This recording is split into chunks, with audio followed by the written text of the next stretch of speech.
Well, this is my Hotshot setup. It's a 2022 Ram 3500. I just wanted to kind of show off a couple of things, maybe show people a little bit about what I've learned over the last year with this truck, and help guide some people along a little bit. I don't know everything, don't pretend to, but you know, this is what I've come up with. It's a little bit dirty. I'd had to drive through some snow and rain coming back from Nevada last night. But so I've got Airlift 7500 series airbags with onboard air. Not sure if I'd recommend their compressor or not, but it's doing good. But thankfully they warranted a second one, so we'll see how the next one works out once I finally quit procrastinating and put it on. I do have the switches inside my truck. Couldn't really find a good spot to mount them, so they're just under what used to be the back seat. That way I can have them set up so that left and right side each have their own switch to control. That way they both stay at the pressure I want them to be at, and I don't get any kind of weird sway. These are North Star 19.5 inch rims with Hercules HDO open shoulder drives, 245/70R 19.5s.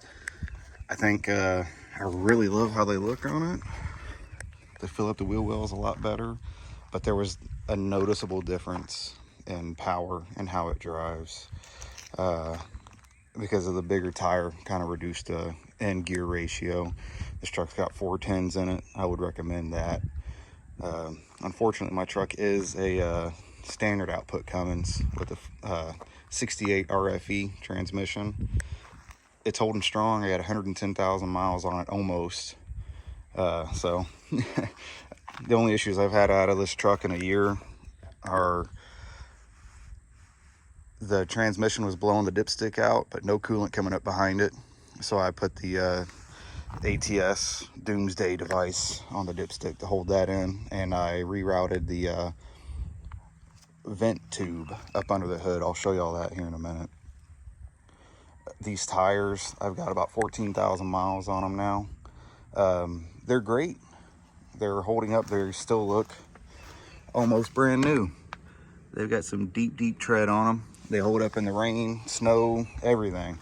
They're great. The only problem with them that I would say is that they really catch road grooves, and it gets kind of squirrely there. Takes a minute to get used to them. To help combat all of that, I put a Fox through shaft steering dampener. You can kind of see it up there. That was a nice little upgrade that really helped out. It was pretty expensive. I guess one of the next things I'm going to do up under here is put the drag link and tie rod on here. Not really sure which brand I'm going to go with. I had Synergy before. I might actually go back with them because they're pretty high quality product. I enjoyed them. They're heavy duty.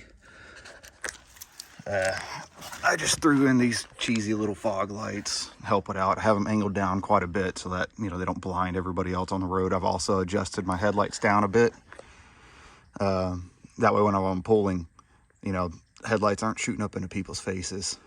That's one of the things that I would say to recommend people about those airbags.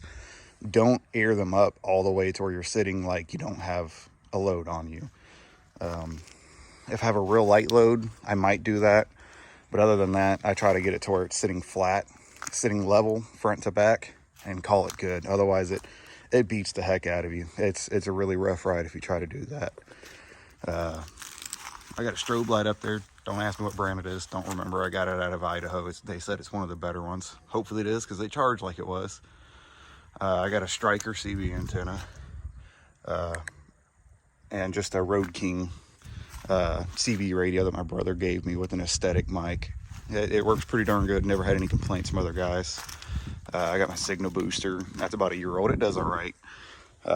Not sure if it was worth the money, but whatever. It does help. And then a 36-gallon fuel tank with a transfer pump. I just bought that when I was doing non-CDL stuff. You know, save weight and all that good stuff. But I'd like to upgrade to 100-gallon. I got the I got the filler nozzle mounted to the side of the bed. That way it's not so noticeable and all out and everything. Plus I kind of messed it up at one point.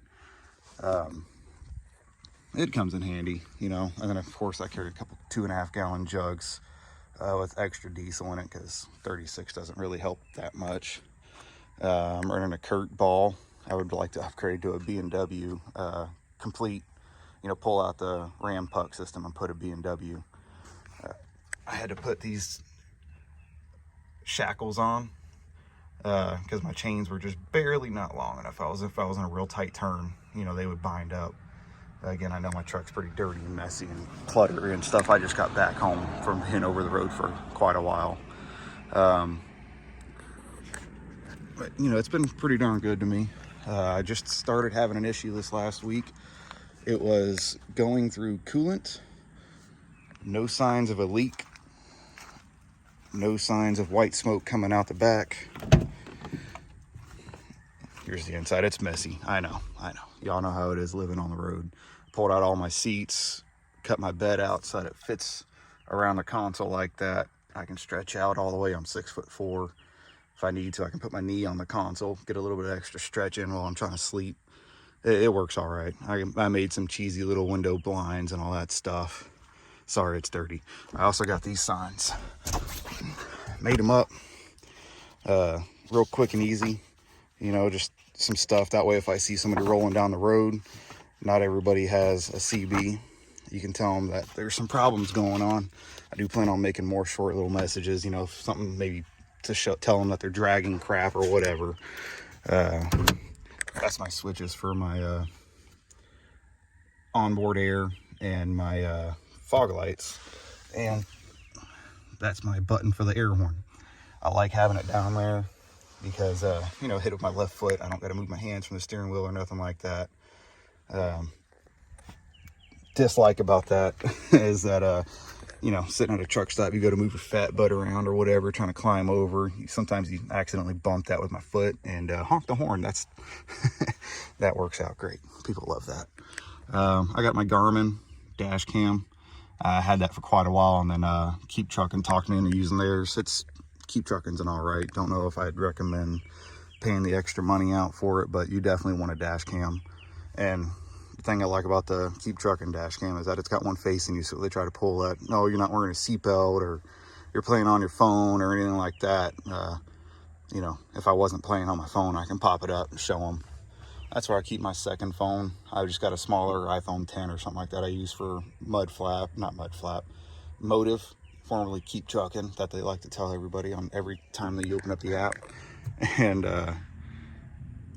so it works out good. I use that for that and my GPS. I don't use trucker GPS. Can't afford it. My brother gave me one. It's a Rand McNally. I got to reprogram it or something to see if it works. My neighbor passed me by. People riding them things up and down the road all the time. So this is the ATS Doomsday device. Would highly recommend it. And that is my new EGR cooler that I just put in. Seems to be working pretty good. It's bulletproof, so it should last a lot better. Bulletproof is, you know, well-known company. Everybody says I'm going to bulletproof my 6.0 Ford. They don't say I'm going to put Ford OEM parts back in this thing to make it better. Yeah, it's pretty messy in here. You know, dealing with putting coolant in and trying to make it from South Carolina to Northwest Nevada back down to Las Vegas. It was a pain. This thing was pretty easy to put in. It's got 4 bolts, 2 on each side, and then 2 on the back, way back in the back. You know, all you need is a 15mm deep socket and a small extension. I ended up having to use a Icon, you know, Harbor Freight brand, 15mm deep, 1/2-inch drive impact socket, because it was slightly longer than my my other one, my 3/8 drive. And then I just put a 1/2-inch to 3/8 adapter on it, and then I was able to use my 3/8 drive ratchet to get back there and get those 2 off. You can't see them. It's supposed to be nuts with studs. The whole stud came out with mine for some reason, but it worked out. So again, back to that, losing coolant. No signs of leaks, no white smoke, nothing in the oil. I mean, it was a complete mystery to me. Finally, I saw somebody had the same issues, and that's what it was, the EGR cooler. So I swapped it out. I'm still having issues with losing a little bit of coolant at night. It holds the level all day long, and then when I get up in the morning, the coolant was just a little bit low. Of course, that was only 2 days of driving to get me home.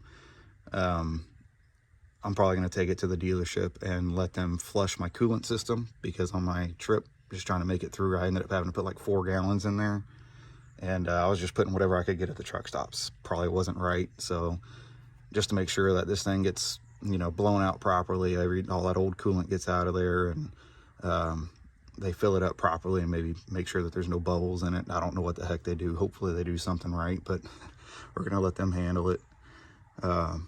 To me, it's worth a little bit of money. Don't want to mess up my water pump, which I'll probably end up swapping out later on anyway. This is where I rerouted my transmission vent to. I'm pretty sure it's just a 3/8 hose, and I put a little filter doodle bop on there. It's high speed, adds horsepower, you know, like a Cummins sticker. Cummins stickers add 10 horsepower.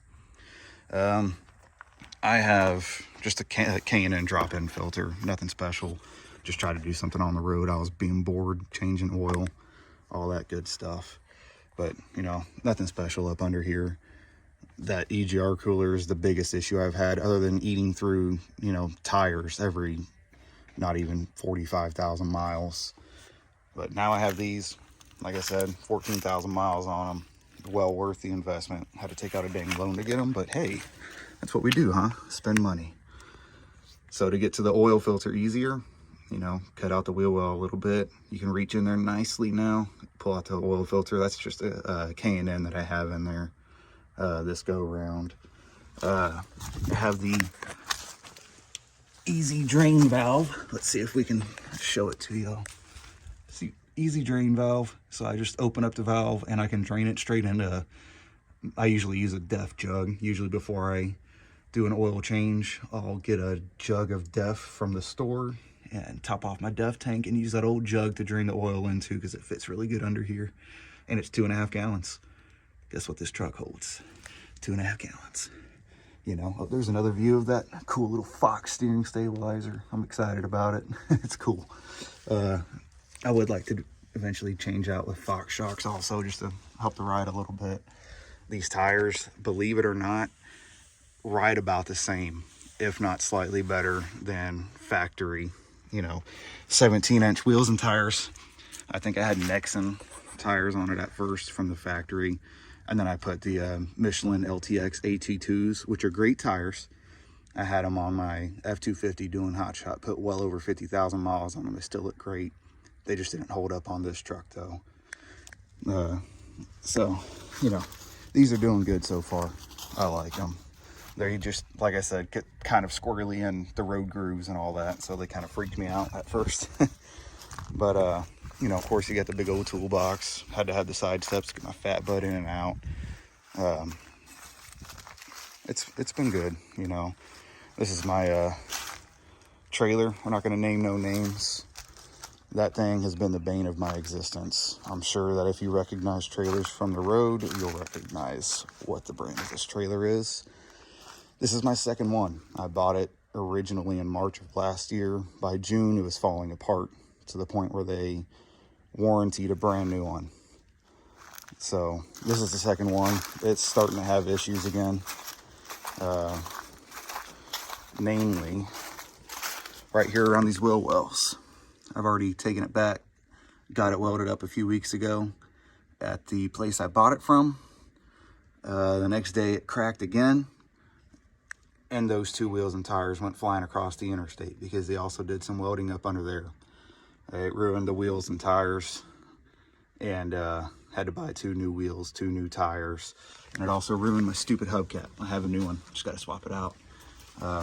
I use the Valcrum center caps, and you always got to run 14 ply tires on these things.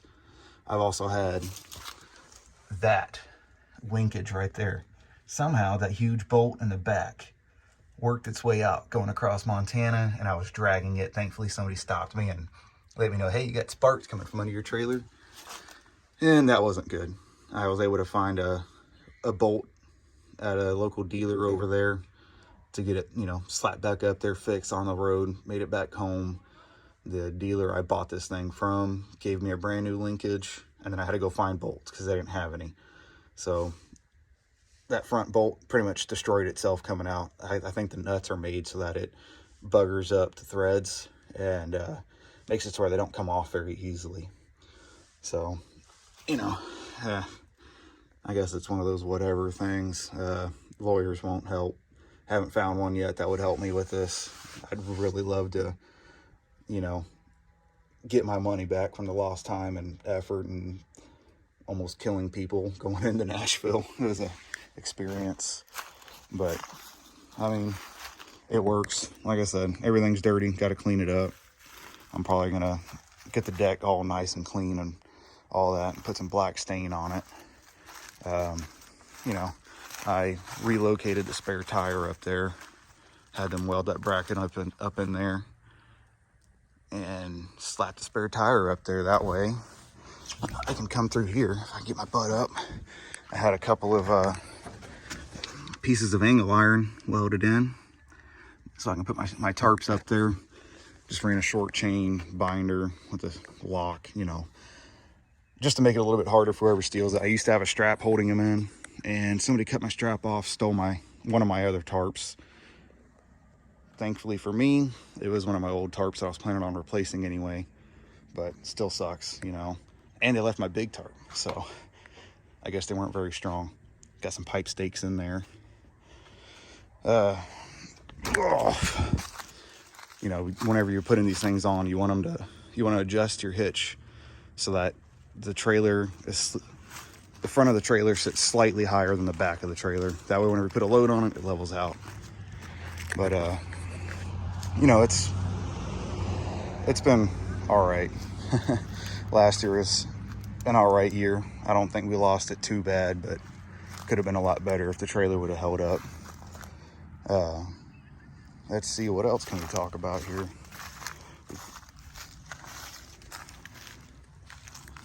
Just back up a little bit to show you that. All right, well, I'm not really a YouTuber. Don't know how to edit.